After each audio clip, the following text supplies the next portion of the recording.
الحمدللہ والصلاة والسلام علی محمد رسول اللہ۔ میرے دوستو، وراثت کے تعلق سے کافی لوگ پریشان رہتے ہیں کہ ہم اپنی وراثت کی تقسیم کس طرح کریں، ہم اس کو زندگی ہی میں اپنے اولاد کے درمیان دے دیں یا انتقال کے بعد کوئی ترتیب سے کریں۔ وراثت اور میراث کہتے ہی اس مال کو ہے جو آدمی انتقال کے وقت چھوڑ جاتا ہے، لہٰذا جو آدمی کے انتقال کے وقت جو اس نے چھوڑا ہے اس کے اندر وراثت اور میراث کی تقسیم ہوگی۔ اور وراثت کی تقسیم ایک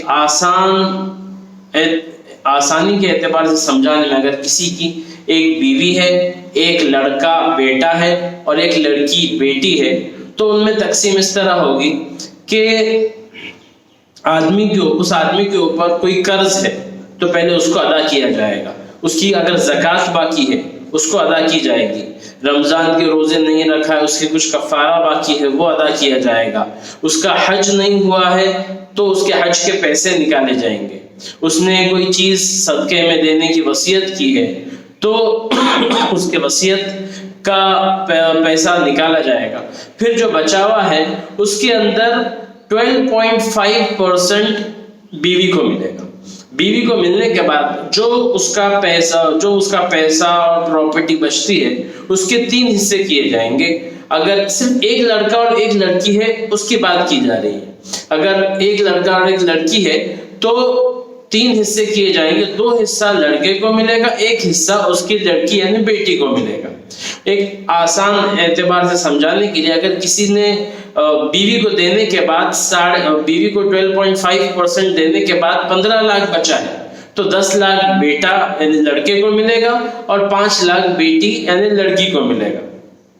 اب یہ وہ ہے جو اس کے انتقال کے بعد تقسیم کی جائے۔ کئی لوگوں کو یہ ایسا لگتا ہے کہ ہم اپنی زندگی میں اپنے اولاد کو دے دیں، اپنے سامنے ہی دے دیں، تو اگر کوئی زندگی میں اپنے اولاد کو دینا چاہتا ہے تو اس کو تمام کے درمیان برابری کرنا پڑے گا، لڑکا لڑکی سب کے درمیان اور تمام اولاد کے درمیان اس کو برابری کرنا ہوگا۔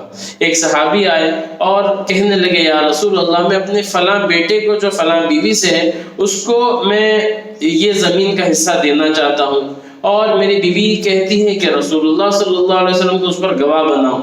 تو اللہ کے نبی صلی اللہ علیہ وسلم نے پوچھا، کیا تم نے تمہارے سب بچوں کو اتنا ہی دیا ہے؟ انہوں نے کہا نہیں۔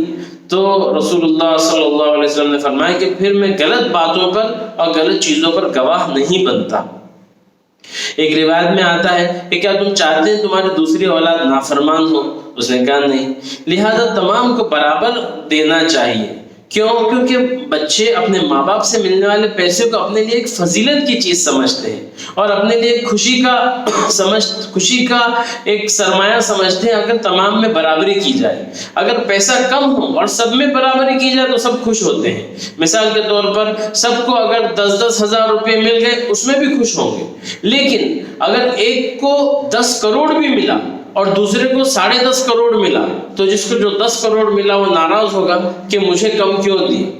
یہ ایک ماں باپ کی ذمہ داری ہے کہ اگر تقسیم کرے حیاتی میں تو تمام کو برابر کرے، اور انتقال کے بعد تو وہ خود آپس میں وہ تقسیم کر کے لیں گے۔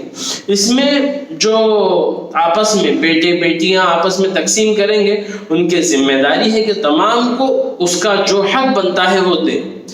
حدیث شریف میں آتا ہے کہ من غصب قید شبر طوقہ اللہ بسبع ارضین یوم القیامہ، او کما جاءت روایہ، کہ جو ایک بالشت کے اتنا بھی کسی کی زمین غصب کر لے، ہڑپ لے، تو قیامت کے دن 7 زمینوں کا طوق اس کے گلے میں ڈالا جائے گا۔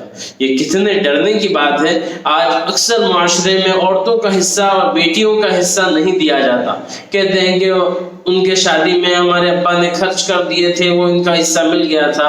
یہ بہت ہی غلط بات ہے۔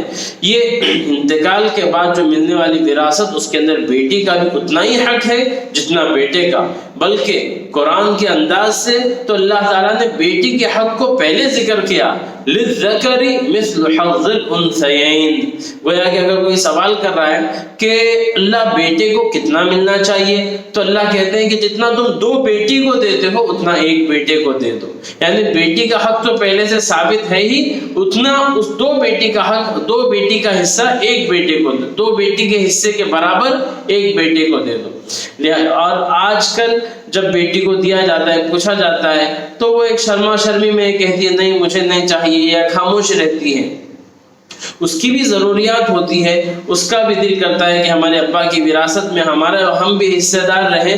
تو علماء نے یہ کہا کہ اگر وہ زبان سے نہیں بھی کہے تو اس کا حصہ نکال کر اس کے ہاتھ میں دے دے، پھر وہ چاہے تو اپنی ضرورت میں خرچ کرے، وہ بیٹی چاہے تو اپنے والدین کے لیے صدقہ جاریہ کرے، یا پھر وہ اگر بھائیوں کو دینا چاہتی ہو تو پھر دے دے، لیکن اس کے ہاتھ میں دینا یہ بہتر ہے اور اس کا اچھا طریقہ ہے۔ اللہ تعالی ہم کو کسی کا بھی حصہ ہڑپنے سے حفاظت فرمائے ہم سب کی، اور سب کو اس کے حقوق ادا کرنے والا بنائے۔